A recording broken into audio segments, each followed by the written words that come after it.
With the Legend of Zelda franchise celebrating its 35th anniversary earlier this year, I thought it was time to revisit one of my favorite games ever, Breath of the Wild. No matter how many times I come back to it, I still get excited when I see one of those ore deposits jutting out of the side of a cliff.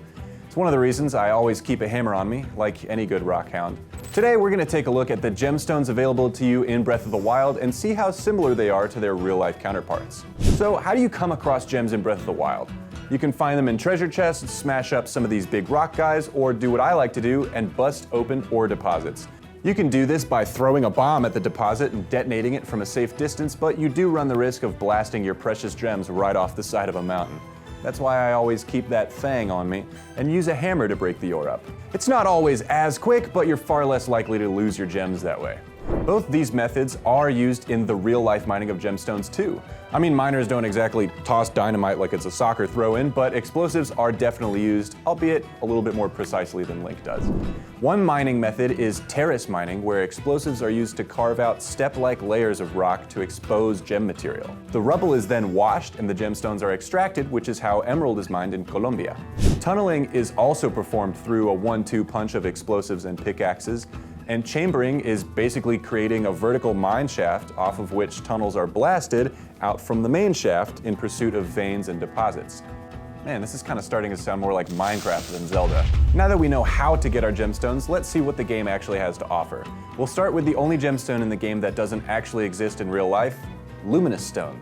If you can bring 10 of them to Lido in the Zora domain, he'll give you 2 diamond in exchange for helping him.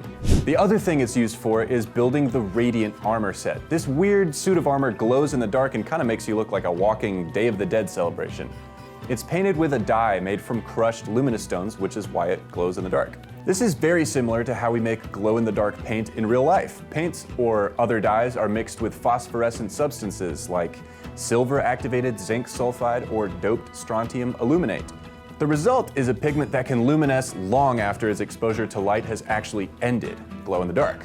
This type of paint has been used to mark escape paths on the insides of airplanes and, in my case, those glowing plastic stars that I had up on my ceiling growing up. In Breath of the Wild, you use it to blend in with skeletons. Now, on to the rest of the gems. We have diamond, ruby and sapphire, topaz, opal, and amber.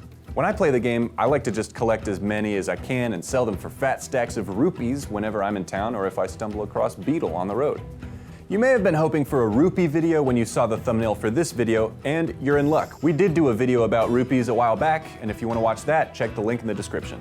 While I absolutely love this game, it has some serious gemmological flaws. Let's start with the worst of them, diamond. I mean, look at this thing. This ain't no diamond. This is a rough diamond. This is also a rough diamond. This is a quartz crystal all day.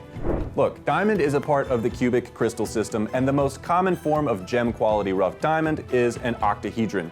The diamond in the game is definitely not part of the cubic crystal system.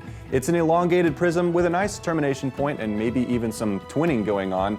Honestly, it is a specimen I'd love to have, but if someone at a gem show tried to sell me this as a diamond, I would just laugh and walk away. That's definitely the worst gemology sin in the game, but there are some other issues I have. One is that amber doesn't always occur associated in matrix like this. In fact, tons of amber is found washed up on the seashore.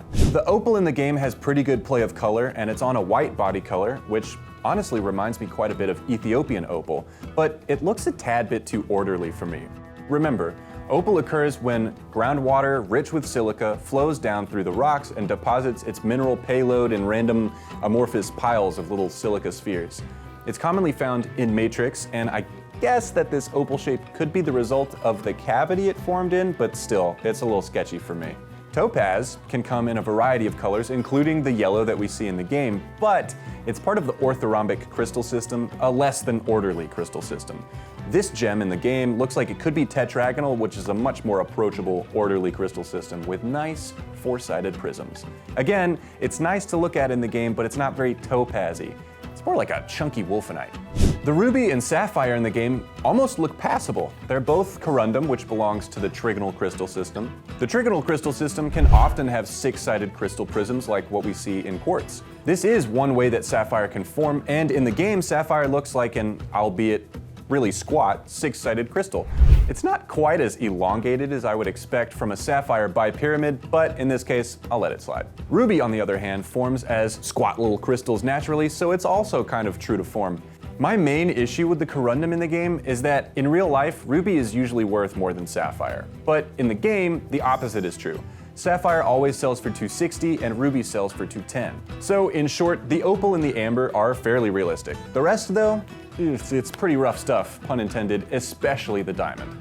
I mean, you would think that they would make the most expensive gem in the game at least look like the real thing, right? Come on, Nintendo. That's all we have for today, guys. And we didn't even get to the jewelry or armor upgrades that you can make with your gems. Now, the rough gems may be a bit off, but those earrings, let me tell you, whew, fly. Let me know down in the comments if you'd like to see more Breath of the Wild videos, and tell me which divine beast is your favorite. I always find myself going to Vauruta first. I just wish that surfing sequence would go a little bit longer. I'm a sucker for slow motion. Thanks for watching.